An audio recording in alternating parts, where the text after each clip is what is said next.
Atrapados en la euforia de la postemporada, de la expectativa del Ravens contra Bills, de la expectativa del Chiefs contra Allen, de la expectativa, por supuesto, del Super Bowl, del drama que representó la eliminación de Detroit, atrapados todos los años en lo que siempre nos deja de emociones, de adrenalina la postemporada de la NFL, sucede una cosa muy importante para algunos equipos, que es el cambio de guardia, o el cambio de una generación, o el cambio de una filosofía, o sencillamente el cambio de algo que ya no funcionaba, que estaba roto. Y me refiero a los head coaches.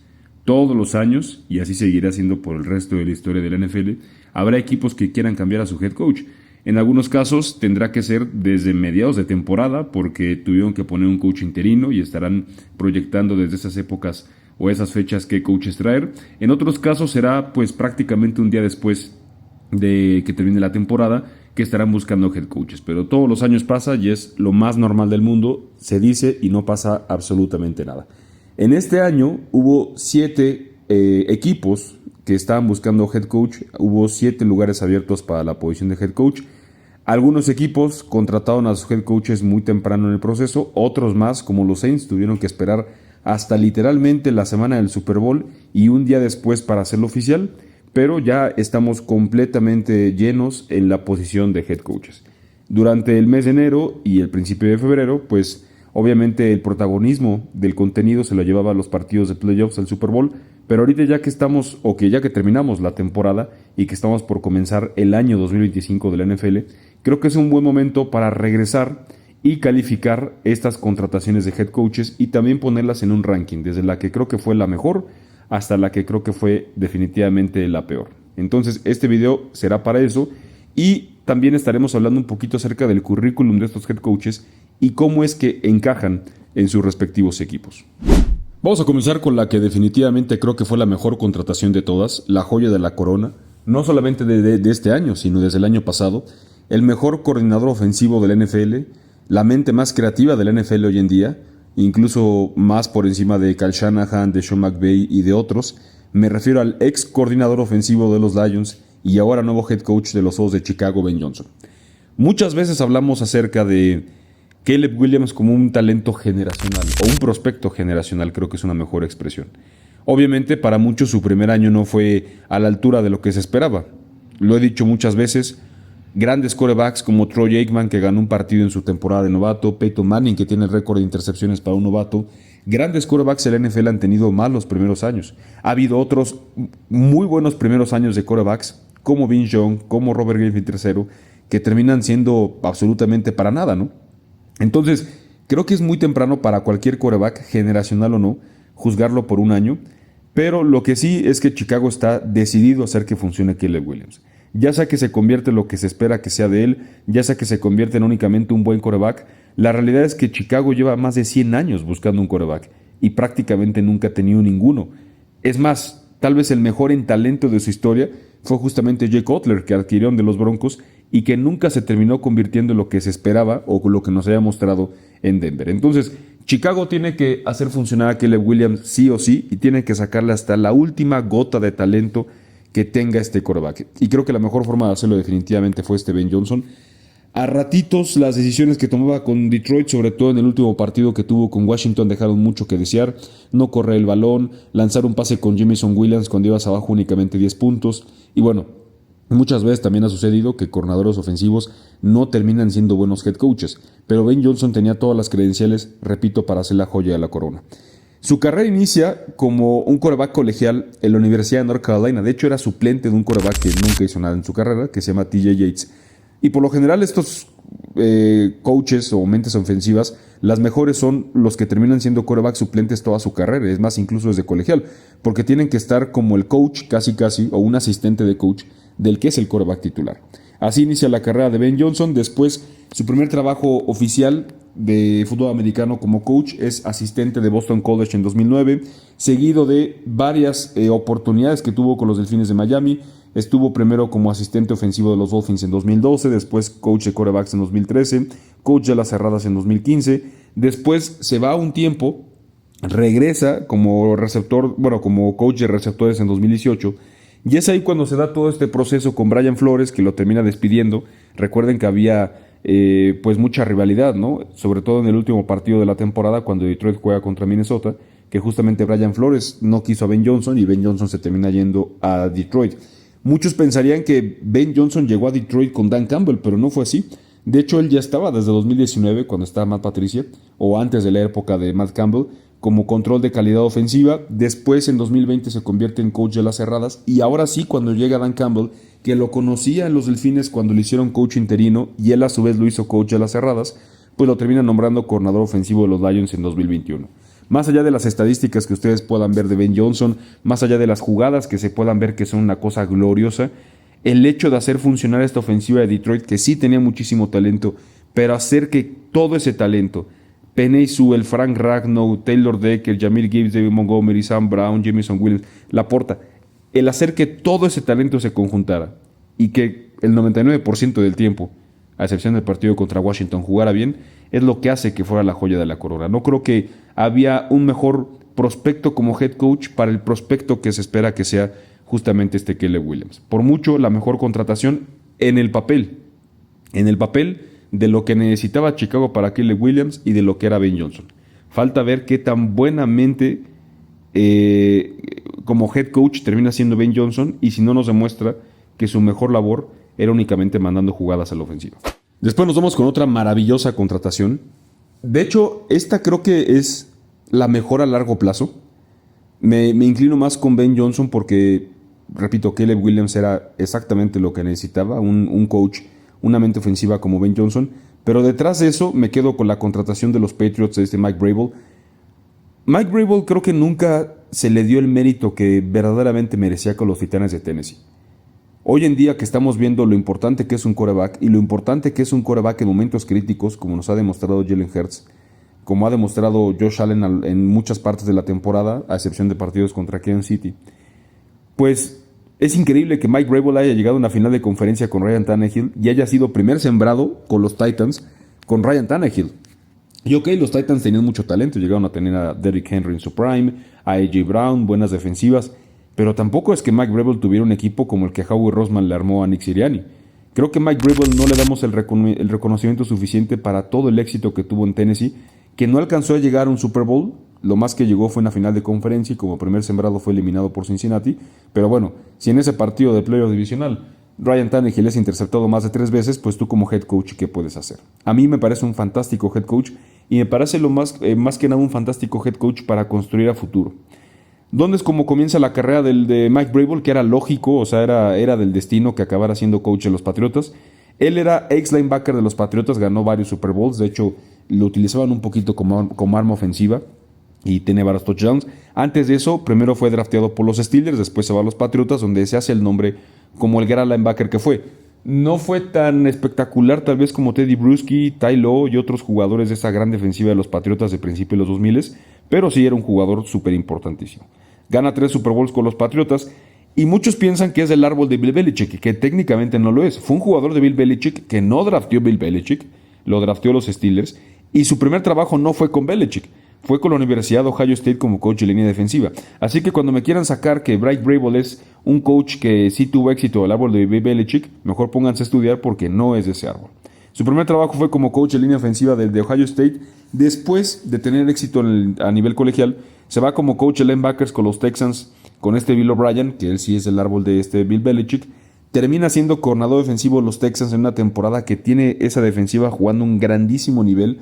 Hace un muy buen trabajo, comienza a mostrar su liderazgo y de ahí es contratado como head coach de los Titans en 2018.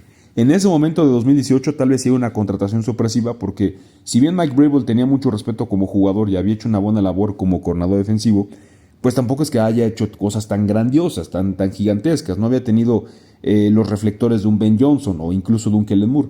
Pero llega con los Titans y en 4 temporadas de las que estuvo, llegó a playoffs con el equipo. Tomó un equipo que no podía pasar de las primeras rondas de playoffs a llevarlo a una final de conferencia en 2019 con Ryan Tannehill y que la terminan perdiendo únicamente contra Patrick Mahomes y los Chiefs. Años después termina siendo primer sembrado de la conferencia americana, constantemente Tennessee un equipo contendiente, un equipo respetado, hasta que bueno, inevitablemente Derrick Henry se va haciendo un poquito más viejo, Ryan Tannehill demuestra lo que siempre fue, un quarterback súper sobrevalorado, y también las decisiones de la gerencia general de a quién darle o no contrato, de cambiar a A.J. Brown, pésimos manejos en el draft, pues terminaron hundiendo el mandato de Mike Vrabel en Tennessee. Pero creo que fue uno fabuloso, completamente natural que llegue a los Patriotas. Ahí fue donde tuvo su mejor parte de su carrera como jugador. Tiene una gran relación con Robert Kraft.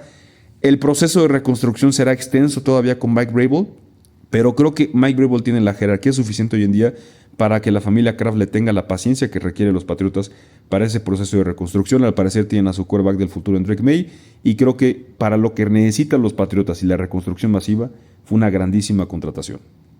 En tercer lugar, me quedo con la contratación de los Jets de Nueva York. Contratan al ex coordinador defensivo de los Lions, que el año pasado tuvo una gran temporada. Es más, creo que merecía más respeto y mérito la temporada que tuvo Aaron Glenn como coordinador defensivo de los Lions de la que tuvo Ben Johnson como coordinador ofensivo.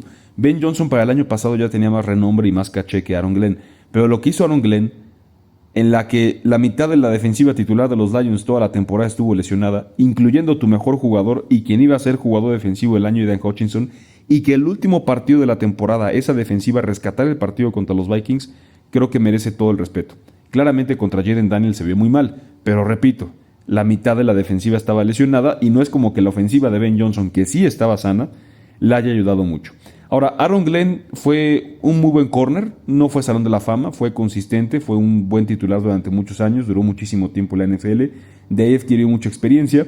Vamos a hablar un poquito acerca de su currículum en unos segundos, pero repito, si bien Aaron Glenn no ha tenido el respeto de otros coordinadores defensivos, como lo sería justamente un Vic Fangio o como lo sería un Steve Spagnuolo, porque bueno, estos últimos dos han tenido mucho mérito en su carrera, o un Brian Flores, creo que Aaron Glenn demostró ser un gran coach en términos generales por rescatar lo que, insisto, era una defensa de los Lions que gran parte de la temporada estuvo muy discapacitada y estuvo muy lesionada y estuvo muy tocada, y a pesar de eso lo estuvo jugando muy bien. Sé que lo vistoso de los Lions era la ofensiva, pero esta defensiva también colaboró muchísimo en ciertos partidos para poder ganar.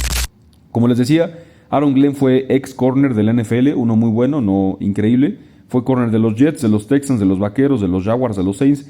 Creo que sus mejores momentos fueron justamente con los Tejanos y con los Vaqueros. De hecho, su último día en su carrera se termina retirando con los Texans.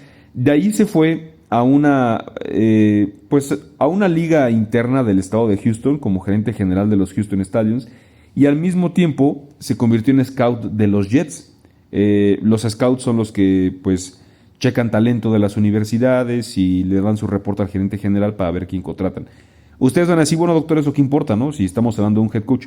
Esto es importante porque Aaron Glenn ha estado en todas las facetas que se pueden estar del NFL. De hecho, la única que le falta es ser dueño, pero bueno, obviamente va a estar imposible que lo pueda conseguir. Sé que los Houston Stallions son una liga interna del estado de Houston, pero bueno, ha tenido experiencia en todo. Sabe manejar una gerencia general muy pequeña, pero lo sabe hacer. Sabe ser scout, sabe ser coordinador defensivo, ahora sabrá ser head coach, sabe ser jugador, y eso creo que es una cosa muy valiosa, y sobre todo para los Jets. Para los Jets que no tienen ningún tipo de dirección, ningún tipo de rumbo, que su dueño a veces es una monserga con este Woody Johnson, necesitaban justamente traer un head coach que supiera tener jerarquía en todos los lugares, que supiera un poquito de gerencia general, que supiera un poquito de escauteo, que supiera un poquito de coach. Es decir, creo que Aaron Glenn es el paquete completo y exactamente lo que terminan necesitando los Jets. Después, su primer trabajo en la NFL así real como coach fue de asistente de coach de secundaria con Cleveland en 2014. De ahí pasa un tiempo más y se convierte en coach de secundaria de los Saints en 2016. Si se fijan, siempre estuvo en las organizaciones en las que estuvo como jugador, hasta que llega Dan Campbell, que arma un staff de coaching maravilloso. Vean nada más el árbol genealógico que se está aventando Dan Campbell como head coach, que es una parte muy importante para juzgar a uno. Y bueno, lo termina trayendo como coordinador defensivo de los Lions. Gran parte del éxito de Detroit sabemos que fue la ofensiva. Y los jugadores reclutados y el dinero está ahí. Porque se reclutó a Penei Sewell, porque se reclutó a Jahmyr Gibbs, porque se trajo a David Montgomery de la agencia libre, porque se reclutó a Amon-Ra St. Brown, porque se reclutó a Jameson Williams, porque se reclutó a Sam Laporta, y la lista sigue y sigue.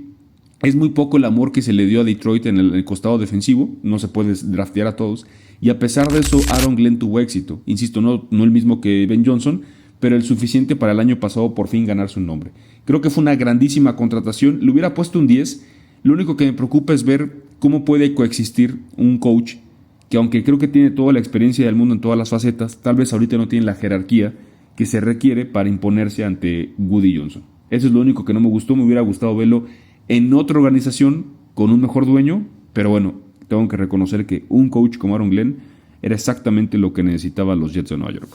Siguiendo con las demás contrataciones, una que creo que fue, la verdad, bastante buena y que no le pongo el 10 únicamente por la circunstancia a la que va a entrar, porque para los que no lo sepan, que no es un secreto bien guardado ni mucho menos, de hecho es el peor secreto de la NFL, los Santos no solamente no tienen dinero, están endeudados.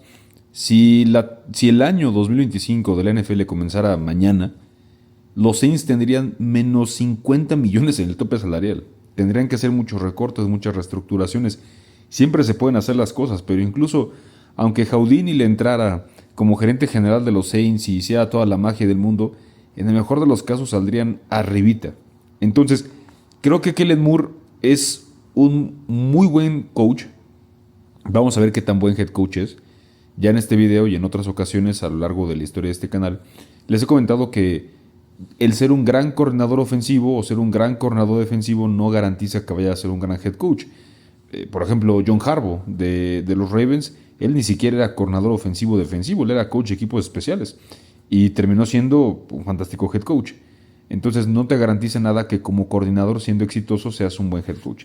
El problema es que, como les digo, yo sí creo que Kellen Moore puede ser un buen head coach, pero está en una circunstancia muy difícil que quién sabe si le alcance el equipo y Mickey Loomis, porque al parecer el dueño está enamorado del gerente general, a tener la paciencia suficiente a Kellen Moore. Pero bueno, eso es un comentario muy independiente del fichaje, porque creo que la contratación fue muy buena y pues como todos los head coaches hay que darle oportunidad.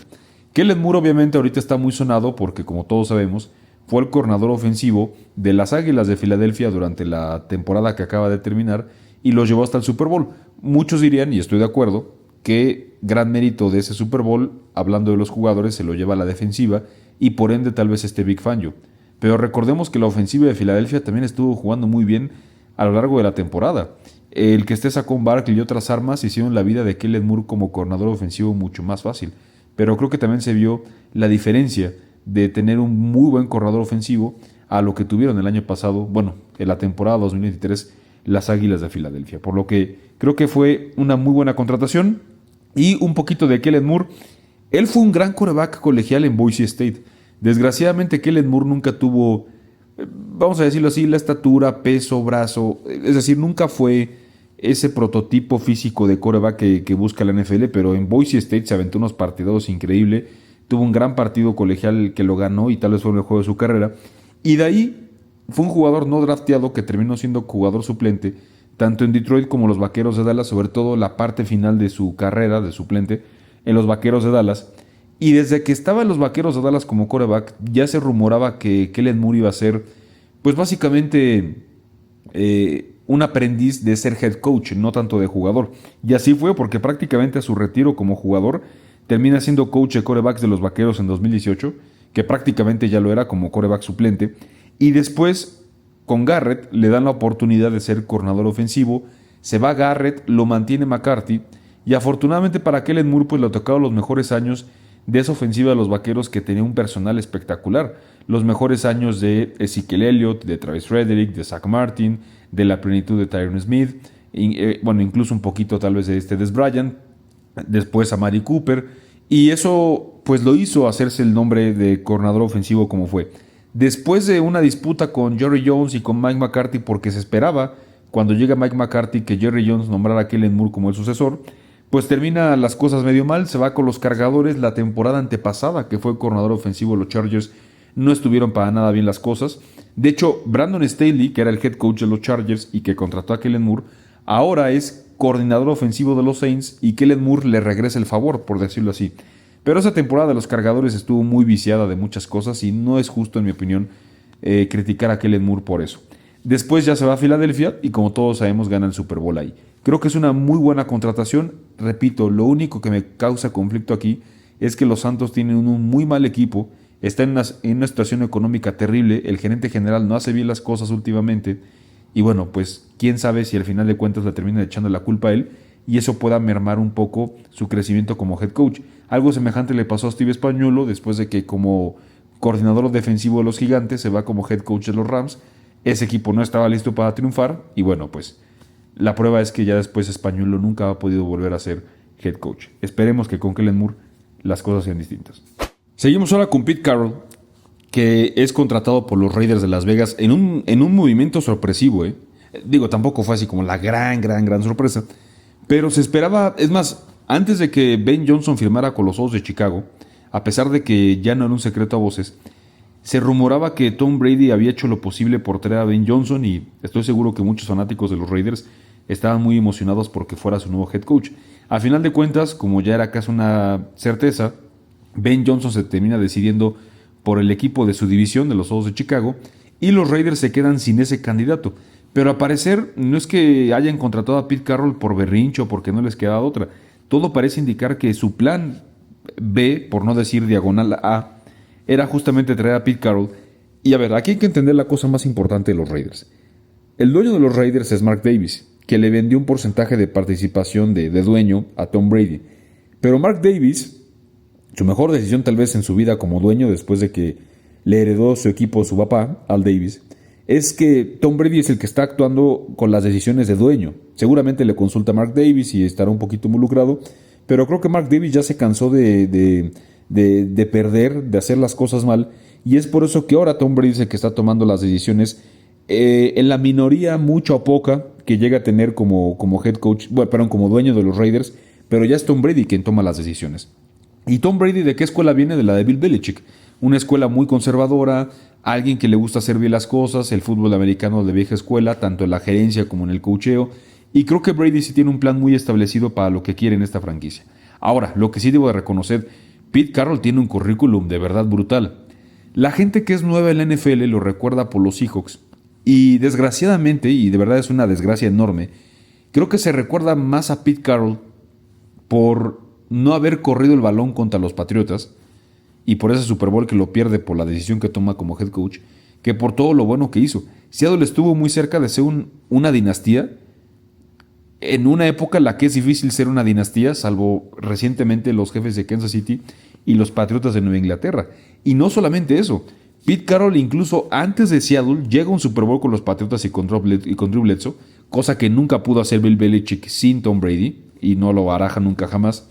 Y también en el colegial brilló, una de las mejores dinastías en la historia del americano colegial. Es más, si le preguntan a cualquiera así experto de hueso colorado del americano colegial, tal vez les diga que la dinastía que tuvo Pete Carroll de la Universidad de USC es top 3 o top 5 de toda la historia del americano colegial en los más de 100 años que lleva. Es sorpresiva porque Pete Carroll no está nada joven, o sea, Pete Carroll ya está bastante veterano.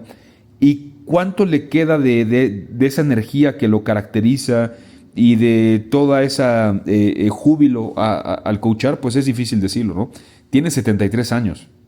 Digo, tal vez, obviamente se mantiene en buena forma física, seguramente está en un buen estado de salud, y eso pues ayuda mucho a que Pete Carroll pueda durar más con los Raiders. Esa es la única parte sorpresiva de todo esto y por la cual le pondré una calificación de hecho, porque no te puedes comprometer tal vez a un muy largo compromiso, a un muy largo plazo con Pete Carroll. Pero a lo mejor hay un plan de sucesión donde la parte más difícil de reconstruir una franquicia por completo la lleve Pete Carroll, que tiene toda la experiencia del mundo, y ya con las cosas más o menos medio establecidas en los Raiders, entonces después el equipo pueda tomar otro rumbo.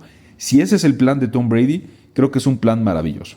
Pero bueno, justamente hablando de Pete Carroll, para hacerle justicia y que la gente no crea que lo único que hay en su carrera fue la mala decisión de no correr en el Super Bowl contra los Patriotas, pues les voy a decir, Pete Carroll está coachando en cualquier nivel o está involucrado en el fútbol americano desde 1973. 1973. Va para más de 50 años. Tomando en cuenta que Pete Carroll tiene 73 años, pues lleva 2/3 de su vida estando involucrado en el fútbol americano. Su primer trabajo fue como asistente en la Universidad de Pacific. Es una universidad muy pequeña en la costa oeste, muy pequeña. No figura para nada ni en fútbol americano hoy en día y en el básquetbol colegial muy poquito. Su primer trabajo más real es como coordinador defensivo de la Universidad de North Carolina State de los 80. De ahí se va a su primer salto en la NFL como coach de secundaria de los Bills en el 84. Después su trabajo más prominente en la NFL posterior a eso termina siendo ser coordinador defensivo de los Jets en el 90-93. De ahí se queda como head coach de los Jets un año las cosas no salen bien. Y del 97 al 99 llega con los Patriotas y en su primera temporada con los Patriotas termina llegando a un Super Bowl que, bueno, lo pierde épicamente y por paliza contra los Green Bay Packers. Pero al menos Pete Carroll puede decir que él ya ha llegado a 3 Super Bowls y ganó uno. Y bueno, hoy en día vemos a Russell Wilson como que tal vez no era la pieza clave del por qué Seattle pudo llegar al Super Bowl y pues mucho menos este Drew Bledsoe. Después de que tiene éxito con los Patriotas, aunque no gana el Super Bowl, se va a USC, donde pasa muchísimos años, son 8 años, y les digo, tiene una dinastía impresionante, una camada de reclutación increíble, Reggie Bush, Matt Leinart, muchos otros jugadores impresionantes de USC, que le da el golpe final a esa dinastía, la victoria de Vince Young y de los Texas Longhorns en el campeonato colegial. Pero previo a eso, USC era una máquina tremenda y nadie esperaba que ese partido lo terminaba perdiendo USC. Se va de USC después de muchos años de éxito, llega a los Seahawks y ahí comienza a hacer cosas maravillosas. Recluta a Richard Sherman, a Bobby Wagner, a Cam Chancellor, a Earl Thomas, trae a Russell Wilson, trae a Marshawn Lynch. Es decir, el trabajo de Pete Carroll fue de verdad sobresaliente. Y no ha sido una vez, ha sido 3 veces. Una con los Patriotas que los lleva al Super Bowl, otra en el americano colegial con USC, otra más en el NFL. Pete Carroll está súper probado. Por eso digo que me encanta mucho esta contratación, si es que Pete Carroll va a hacer el trabajo pesado. Y una vez que lo haya hecho y que los Raiders estén en una buena posición a futuro, pues ya tal vez le tocará el trabajo a alguien más y Pete Carroll pasa un rol un poco más administrativo junto con este Tom Brady como dueño. Si ese es el plan, creo que salió maravilloso. Y repito, en la parte más difícil de una reconstrucción, creo que Pete Carroll es la decisión más adecuada. Jacksonville, the community, Duval. Y nos vamos con el penúltimo head coach de esta lista, que le pongo una calificación de 7. Y tal vez eso de 7 esté un poquito exagerado, debo reconocer, porque a mí sí me gusta Liam Cohen. El problema es que tal vez esté un poquito sobrevalorado su contratación y no me gustó mucho que le dieran tanto poder. Ahorita voy a explicar por qué. Lo que sí les puedo decir es que el siguiente tiene una calificación súper reprobatoria. Entonces, comparado con el siguiente head coach y el último del que vamos a hablar y el último bueno, no de los que se contrataron, pero sí con el que cerramos este video de contrataciones, pues Liam Cohen parece una contratación brutal. A ver, muchos van a decir, ¿quién carajos es Liam Cohen? Porque, a ver, si el NFL como gerente general te cuesta trabajo tener prestigio, si el NFL como head coach te cuesta trabajo tener prestigio, pues como coordinador ofensivo o defensivo todavía más. Tienes que hacer cosas muy interesantes, muy, muy increíbles para ganarte pues el respeto y sobre todo el reconocimiento del público y de medios como coordinador ofensivo o defensivo de la NFL. Pero recuerden, los últimos 2 años Liam Cohen fue el coordinador ofensivo de los Bucaneros. 2 años en el que uno vimos el último año fue el coordinador ofensivo de los Bucaneros, porque antes de eso fue Dave Canales, pero ya estaba en este equipo de los Bucs. Y él, si bien no fue el autor como lo fue Dave Canales del resurgimiento de Baker Mayfield, sí lo pudo sostener.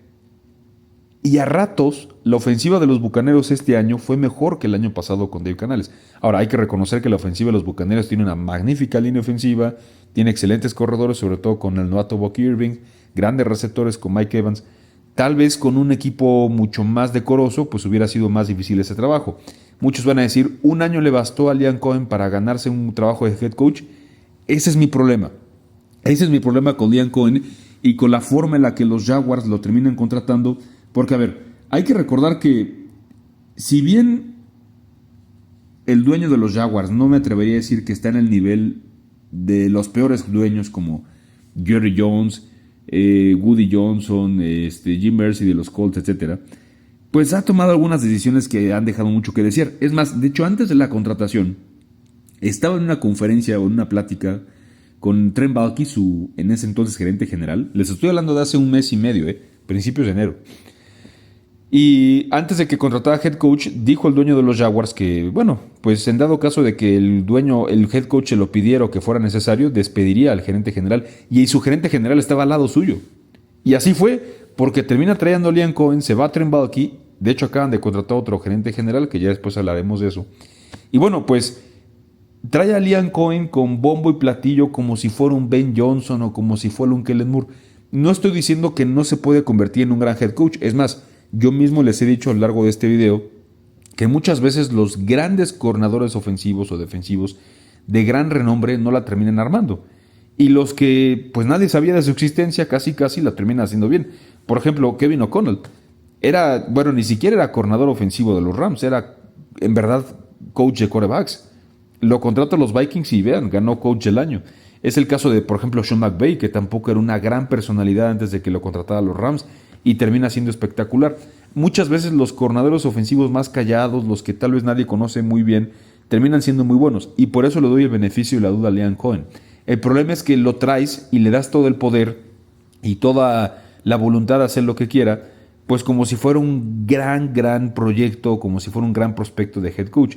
A final de cuentas, pues muchos dirán que es lo correcto, ¿no? Darle ese poder. Creo que fue maravilloso que ya se deshicieran de este Trent Baalke, pero sí me quedo mucho con esta parte que tal vez se le dio mucho por ahí a Dan Cohen sin conocer mucho de él. Ahora vamos a conocer un poquito más al respecto de él.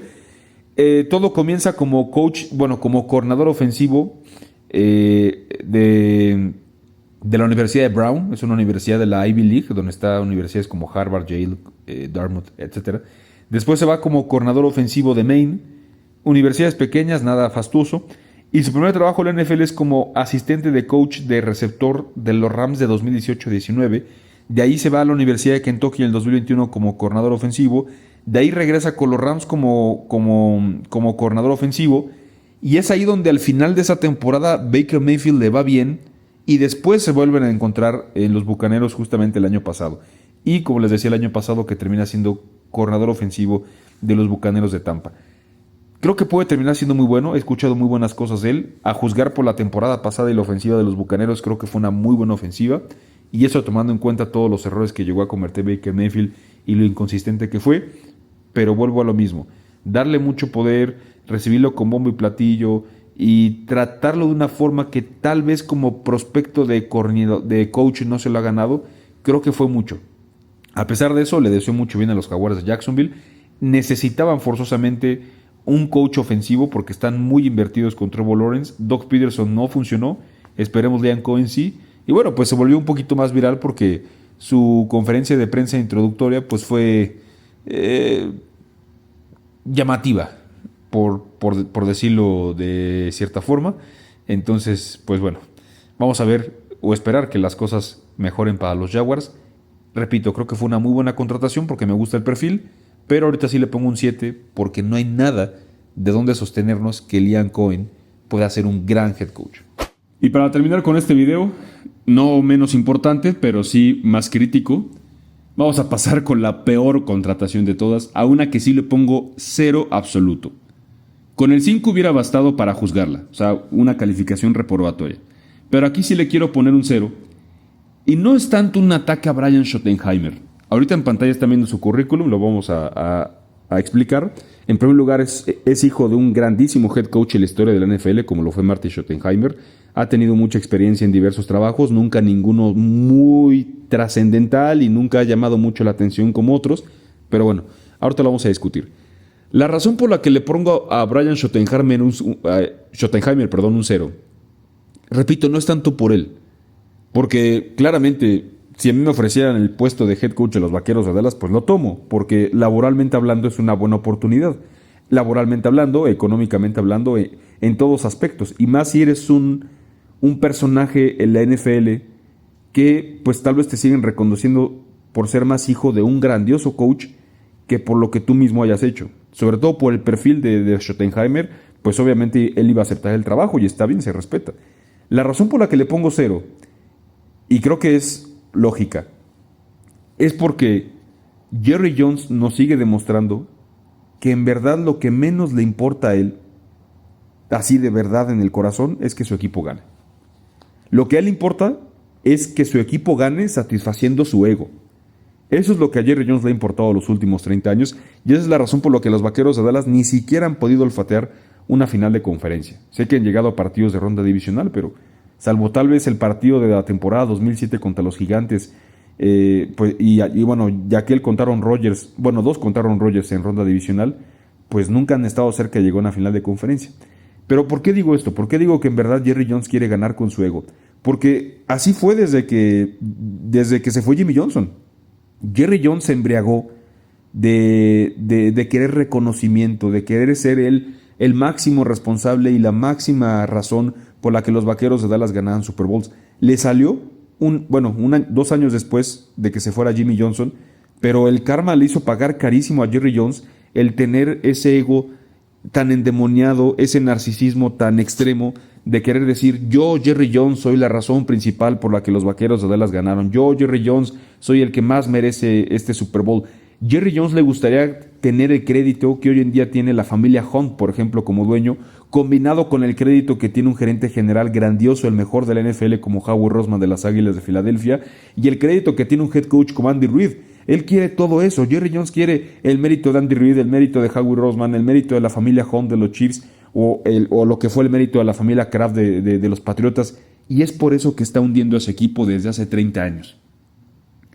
Tal vez Schottenheimer lleve a este equipo a playoffs en algún momento, pero de inicio, las decisiones que ha tomado Jerry Jones lo están dejando en una muy mala posición para poder hacer las cosas buenas. ¿Por qué? Porque le pagaste $60 millones a un quarterback en el que claramente no crees, en el que claramente no te gusta, y a pesar de esto sucumbiste ante él, en el que no supiste manejar cómo hacer la transición de grandes jugadores que se estaban haciendo viejos y que se tuvieron que retirar o ir, como fue el caso de Zach Martin, como fue el caso de Travis Frederick, como fue el caso de Tyron Smith, y ahora tienes una pésima línea ofensiva, casi no tienes talento, ni siquiera le has podido ofrecer un contrato a Micah Parsons. Eso es Jerry Jones en su máxima plenitud. ¿Y qué necesita Jerry Jones para seguirse comportando así, para seguir alimentando ese ego? Pues otro títere, otra marioneta, como la ha tenido desde que se fue Bill Parcells. ¿Qué hubiera sido de estos Vaqueros de Dallas si se hubiera mantenido Bill Parcells? Si Jerry Jones hubiera podido tener una buena relación con él, estoy absolutamente seguro que Bill Parcells con Tony Romo y los equipos que tuvieron subsecuentemente los Vaqueros hubiera llegado a un supertazón. No tengo la menor duda. Pero que no pudo con el éxito que ya representaba Bill Parcells y mejor se fue por Wade Phillips y después quiso otro títere todavía más maleable como fue Jason Garrett, que duró muchísimos años, y después quiso otro títere más con Mike McCarthy, que fue exactamente lo mismo, y ahora trae otro títere, otro coach que no tiene ni la jerarquía, ni el peso, ni el currículum, ni los logros, nada, que no tiene nada, y por eso Jerry Jones lo trajo como head coach de los Vaqueros de Dallas, para que sea su chivo expiatorio, para que sea su justificación a: oye, Jerry Jones, ¿por qué los Vaqueros no están ganando? Claramente nunca lo va a decir de manera abierta, pero va a quedar implícito para todos en que, Brian Schottenheimer no es un excelente dueño, head coach. Pero este es Jerry Jones. ¿Qué nos sorprende? ¿Qué les sorprende, fanáticos de los Vaqueros que estén escuchando este video, o que no lo escuchen y que escuchen otros más y que digan o que les comenten que fue una mala contratación? Yo la estoy reprobando enormemente, le pongo un 0, porque Jerry Jones sigue demostrando que quiere un títere. Un títere que al principio tiene hilos, después le mete la mano, y ahorita Schottenheimer va a ser pues prácticamente su mascota. Y está bien, Jerry Jones, sigue abasteciendo tu ego, y desgraciadamente tal vez en lo que te reste de vida no veas campeón a tu equipo, los Vaqueros de Dallas. Pero bueno, dejando de lado a Jerry Jones, hablando del currículum de Schottenheimer, le digo, tal vez su mejor atributo es ser hijo de Matty Schottenheimer, que fue head coach de varios equipos, extremadamente glorioso este head coach. Nunca ganó nada, nunca pudo hacer algo verdaderamente espectacular. Tuvo muy buenos equipos con los Cargadores, que nunca llegó a ningún lado, pero ese es pues tal vez lo mejor de su nombre, ¿no? O su apellido. Su primer trabajo oficial en la NFL fue como asistente de los Rams en el 97, después de los Chiefs en el 98, después se convirtió en coach de receptor de la Universidad de Syracuse, seguido de coach de las cerradas de USC en 2000, después fue coach de quarterback de los Redskins en 2001, 2002, en 2001, y después con su papá en los Chargers de 2002 a 2005. Esto es lo que me preocupa de Schottenheimer y que sí le critico mucho a él. Fue coordinador ofensivo de los Jets durante prácticamente 5 años, de los Rams durante 3 años, de los Seahawks durante 3 años y de los Vaqueros los últimos años, o el último año. Y yo no recuerdo ninguna ofensiva de ninguno de estos equipos que fuera espectacular. Tal vez poniéndonos muy buena onda, pues le podríamos atribuir a Schottenheimer un poquito del éxito que tuvo los Jets en sus primeras temporadas con Mark Sánchez, pero no fue nada espectacular. Ese mérito era de Rex Ryan en su defensiva. En los Rams de 2012 a 14 nadie lo recuerda, pasó completamente inadvertido. Los Seahawks del 18 al 20 fueron los últimos años de Russell Wilson, tuvo buenas temporadas, pero tampoco fue nada espectacular. Y lo de los Vaqueros ni se diga. para un coach que lleva desde los 90, finales de los 90, coachando en diferentes posiciones, para un coach que ha sido constantemente durante muchos años coordinador ofensivo de varios equipos y que nunca ha tenido una ofensiva espectacular, una ofensiva que tú dijeras qué agradable era de ver, como Ben Johnson, que hace jugadas increíbles, pues es bastante preocupante. Pero repito, Jerry Jones está teniendo lo que quiere, un títere más para satisfacer su ego, y eso es lo peor que le puede haber pasado a los fanáticos de los Vaqueros, que seguirán muchos años más deseando al menos estar en la antesala del Super Bowl en una final de conferencia. Pero bueno, amigos, ahí está. Ese fue el ranking y las calificaciones para los head coaches en esta nueva tanda de contrataciones de la temporada 2025. Recuerden que nos seguiremos viendo todos estos días en preparación para la agencia libre. El martes tenemos un video muy especial hablando ya específicamente del tope salarial, de cuánto dinero disponible tienen los equipos, de sus necesidades, y posterior a eso estaremos hablando de cada una de las posiciones y de los mejores jugadores por posición que tendremos para la agencia libre, y por supuesto a finales de marzo comenzaremos con toda la preparación para el draft, como solamente este canal, como todos los años ha demostrado, sabe hacer. Muchas gracias por vernos y nos vemos en la próxima.